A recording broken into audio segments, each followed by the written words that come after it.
Heureuse année 2023 à tous mes abonnés sur cette chaîne.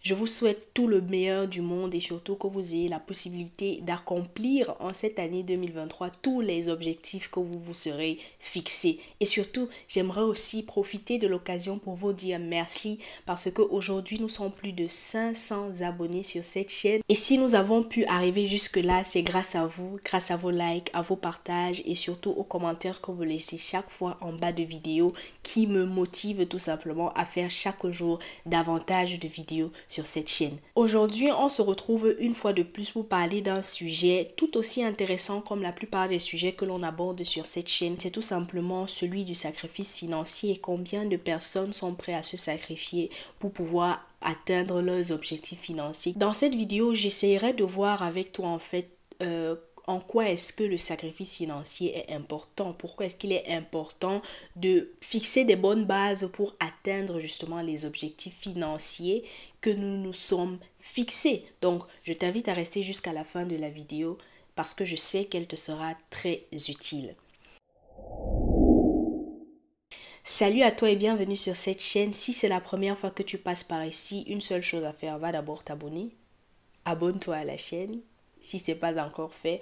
Parce que je constate en fait qu'il y a beaucoup de personnes qui regardent mes vidéos mais qui ne sont pas abonnées. Donc si toi qui regardes cette vidéo, tu penses être abonné, vérifie que tu es réellement abonné. Et si ce n'est pas fait, abonne-toi à la chaîne. Et donc là maintenant, je peux me présenter. Moi, c'est Leslie Mekongo. Et sur cette chaîne, on parle d'Afrique, d'entrepreneuriat et de développement personnel. Donc si l'un de ces trois sujets t'intéresse, tu as deux choses à faire.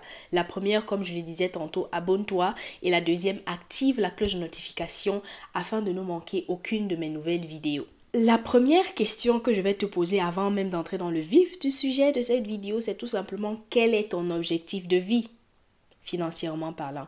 Quel est ton objectif de vie? Si ton objectif de vie, c'est, je sais pas moi, de faire la fête, jouir de la vie, aller tout le temps dans les boîtes de nuit, fêter, sortir avec les amis, vivre la belle vie, acheter les choses au-delà de tes moyens, alors je t'arrête tout de suite, la vidéo n'est pas pour toi. Premièrement d'abord, donc tu peux mettre pause, tout simplement sortir, parce que le reste de la vidéo ne te sera pas utile, vu que c'est ça ton objectif de vie. Mais si au contraire ton objectif de vie est de réussir financièrement parlant, alors tu es au bon endroit. Continue de regarder la vidéo jusqu'à la fin parce qu'elle te sera très utile, surtout en cette nouvelle année 2023 qui vient tout juste de commencer. Donc reste jusqu'à la fin pour ne pas faire les mêmes erreurs que tu as eu à faire l'année dernière. Un truc que j'ai remarqué, c'est que plus le temps passe et de moins en moins de personnes sont prêtes à se contenter du strict minimum. C'est-à-dire, il y a des gens qui ne sont pas prêts à vivre avec le strict nécessaire et pas plus parce qu'ils veulent toujours de plus en plus de choses en fait. Ils veulent toujours acquérir beaucoup plus de choses même si parfois ils n'en ont pas les moyens. Et le point que je vais apporter ici aussi c'est que est-ce que tu es prêt à te sacrifier pendant un certain nombre de temps, par exemple, parce que tu as un objectif financier que tu veux atteindre?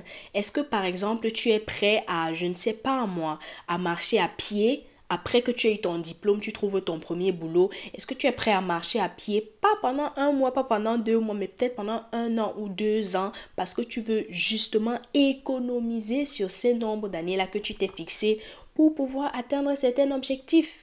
Est-ce que tu es prêt à faire cela? Parce que la société dans laquelle nous sommes, les jeunes, bon pas les jeunes, mais la plupart des jeunes quand même, sont beaucoup plus intéressés dans le paraître. Du coup, ils ne sont pas prêts à se sacrifier, c'est-à-dire à accepter, à diminuer même leur niveau de vie parce qu'ils ont un objectif financier à atteindre. Combien de personnes, par exemple, sont prêtes à manger, je ne sais pas moi, le riz et les pâtes pendant 1 an? C'est un exemple, hein. Le riz et les pâtes pendant 1 an parce qu'ils savent justement qu'en faisant comme ça, ils peuvent économiser un peu plus, qui leur permettra justement dans le futur de pouvoir jouir de leur sacrifice. Parce que c'est ça le problème aussi, c'est qu'on veut tout là maintenant et on n'est pas prêt à faire des efforts conséquents. On n'est pas prêt à faire des efforts, on veut tout là. Donc, du coup, on n'arrive pas à se sacrifier sur un certain nombre de temps. On n'arrive pas à se sacrifier à long terme pour pouvoir atteindre un objectif que nous nous sommes fixés. C'est très difficile pour la plupart d'entre nous. Et comme si cela ne suffisait pas, on a encore la pression sociale qui entre aussi en jeu. Parce qu'aujourd'hui, tu sors, tu vois les panneaux publicitaires partout.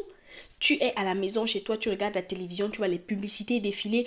Nous sommes dans une société qui nous pousse à la consommation, je dirais même à la surconsommation parce que aujourd'hui, on veut nous faire comprendre ou on veut nous faire croire en fait que ce qu'on a ne nous suffit plus. Il faut toujours qu'on aille chercher davantage de choses.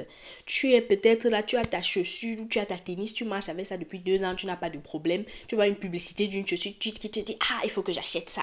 Pourtant, la chaussure actuelle que tu as ne te dérange pas.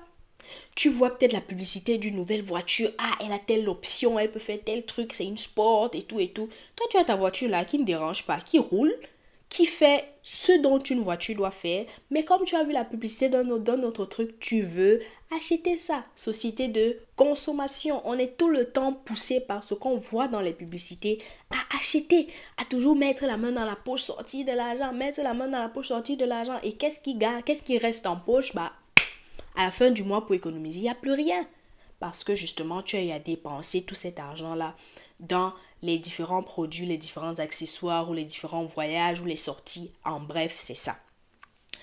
Et le troisième point aussi, c'est que nous ne sommes pas très patients. La plupart d'entre nous, on veut tout là maintenant. On n'est pas prêt à attendre.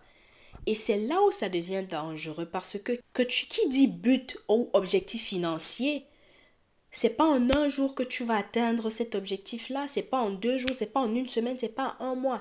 C'est sur le temps. Et peu de personnes justement sont prêtes à se sacrifier sur ce temps-là pour atteindre ce qu'ils veulent avoir en fait. Parce que en réalité, c'est avec la patience que tu peux économiser beaucoup d'argent. Et cet argent-là, tu pourras après investir cela dans ce que tu veux. Sans la patience, à mon humble avis, je ne pense pas que tu puisses réaliser de grandes choses. On n'a même pas dit réaliser même des choses tout simplement. Parce qu'il faut que tu sois patient, il faut que tu sois capable de te dire, ok, cette année je veux économiser, en 5 ans je veux économiser 100 000 euros. Et tu te mets dans la tête, ça implique quoi? Ça implique que je dois devoir réduire mon train de vie. Je dois marcher à pied pour aller au boulot. Je dois me contenter de 250 euros pour nourrir ma famille. Je dois, par exemple, ne pas acheter la voiture dans ce laps de temps de 5 ans là parce que la voiture va être encore une grosse dépense financière pour moi par mois parce qu'il y a l'assurance, il y a les pannes qui peuvent arriver, etc., etc. Autant de choses en fait. Sacrifice financier. Et il est important aussi de ne pas se laisser distraire.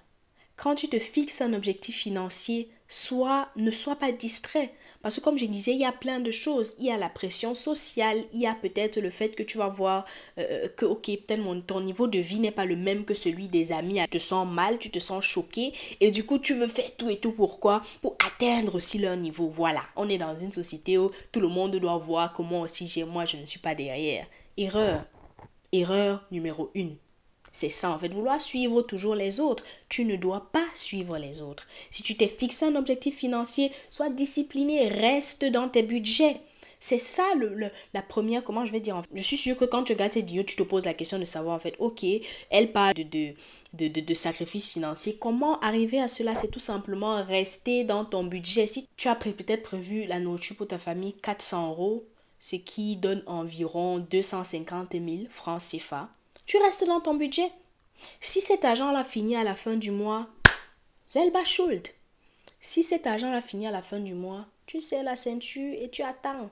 Tu n'ajoutes pas 1 centime de plus, tu n'ajoutes pas 1 franc de plus. C'est ça la discipline financière. Donc, à toi de t'arranger à ce que les 250 000 francs CFA que tu as prévu, les 400 euros que tu as prévu, que tu gères bien pour que justement ça couvre tout le mois. La discipline financière passe aussi par ça, par le respect des budgets qu'on s'est fixés. Si tu as prévu un budget de sortie de 100 euros par mois, arrange-toi à rester dans les 100 euros. Peu importe ce qui se passe, tu restes dans tes 100 euros. Et tu dois être discipliné. C'est ça qu'on appelle la discipline. De se dire, ok, j'ai fixé tel budget, je reste dans ce budget-là. Et une autre chose qui compte aussi, c'est la consistency. You have to stay consistent in all what you do. To be successful financially, you have to be consistent. Consistency, c'est tout simplement de dire ici que tu fais cela pas pendant 1 semaine, pas pendant 2 semaines, mais tu fais cela chaque jour, tu refais la même chose. Chaque mois, tu restes dans les mêmes budgets, tu ne dépasses pas, tu tiens le coup, tu ne te laisses pas distraire. C'est de ça qu'il s'agit en réalité. Donc, voilà ce que j'avais à partager avec vous dans cette vidéo. Comme je disais, pour faire une petite sorte de récapitulatif, 3 choses qui peuvent t'empêcher du moins qui sont les causes du fait que les gens ne réussissent pas financièrement parlant. C'est parce qu'il y a les envies, on veut tout le temps acheter des choses. Deuxième chose, il y a la pression sociale qui te pousse toujours à consommer, consommer, consommer, consommer. Et en troisième lieu, il y a le manque de patience que certains d'entre nous dans la communauté avons. Donc je pense que quand tu connais déjà ça, et si tu te reconnais dans ça, bah tu as la solution et tu sais comment est-ce que tu peux faire pour tout simplement exceller financièrement parlant. J'espère en tout cas que la vidéo t'aura plu et que cette vidéo là va t'aider en fait tout le long de l'année afin que tu puisses rester discipliné et que tu sortiras de là avec quelque chose. Partage la vidéo à tes contacts, à tout ce que ça peut aider en cette nouvelle année 2023 et surtout donne-moi ton avis en commentaire. Qu'est-ce que tu en penses de tout ce que j'ai dit? Est-ce que tu es d'accord? Est-ce que tu n'es pas d'accord? Est-ce que tu penses qu'il y a peut-être d'autres facteurs ou d'autres raisons que je n'ai pas peut-être citées dans cette vidéo qui pourraient aider les autres dans la communauté? Écris-les parce qu'on n'a pas forcément le temps nécessaire en fait pour lister tous ces éléments-là ici, sinon la vidéo sera extrêmement longue. Donc, une fois de plus, à tous mes abonnés, à tous ceux-là qui me suivent depuis le début de cette chaîne, tous ceux-là qui prennent le temps à chaque sortie de vidéo de liker la vidéo et de commenter, je vous dis un grand merci et une fois de plus, je vous souhaite une excellente année 2023. Allez, à la prochaine!